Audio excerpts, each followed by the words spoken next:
Now, the next Bootstrap element I want to talk about are containers. So if you head over to documentation and go to layout, in the overview section, you can see that the first thing that they talk about are containers. And containers are a basic building block for a lot of the components in Bootstrap. And it's actually required when you use a lot of Bootstrap components. For example, when you use the grid system, as we saw previously, you can see that all of these grids were in fact contained inside a container. And this is really, really useful because it allows you to horizontally center or to pad out your content by simply using this container. So let's take a look at containers in more detail. So I've created a new code play that I'm just going to call Bootstrap for container. And I'm going to change again the Bootstrap framework to 4.0, hit save. And now I'm going to create a new div that's going to have a class of container.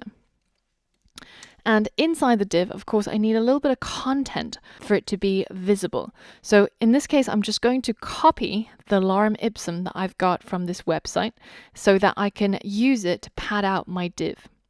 So the last thing I want to do is add a little bit of background color to maybe red again.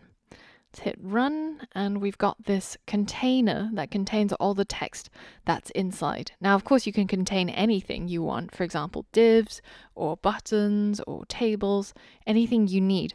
But this component, what it does is if I pop this out as a window, you can see that we've got our container that's colored in red. Now, it's automatically responsive. So what that means is that as I go through, so going from desktop to laptop to tablet to mobile sized, you can see that the maximum width of the container jumps through different values. And you can see these values if you just simply inspect on the container. So let's select the container and let's watch this max width value.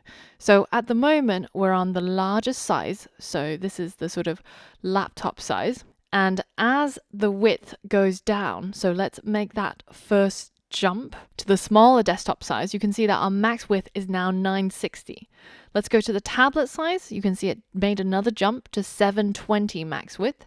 And finally to the mobile size, which is now max width 540 pixels. So this allows anything that's contained inside your container to be fully responsive relative to the size of the viewport. Now, for some people, this might seem a little bit jarring as it jumps around a bit. So the other type of containers that you have is what's called a fluid container. And fluid containers take up 100% of the width. So let's copy this container and paste another one below and change this one to a container fluid. Let's change the color to yellow. And let's run that.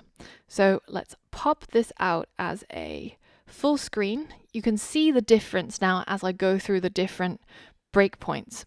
So as we go from the large desktop to the smaller desktops, you can see that the normal container is jumping through the different widths. But the fluid container is simply adapting to the width of the screen and always taking up 100% of the screen width.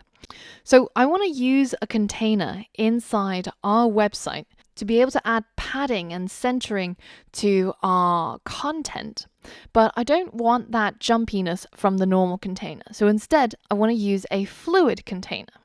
So let's head into our index.html, and I want to include the navigation bar along with the title and the images in the same container. So let's add a div just around here. And let's give that class a container-fluid. And we're going to put the closing div just before the closing tag.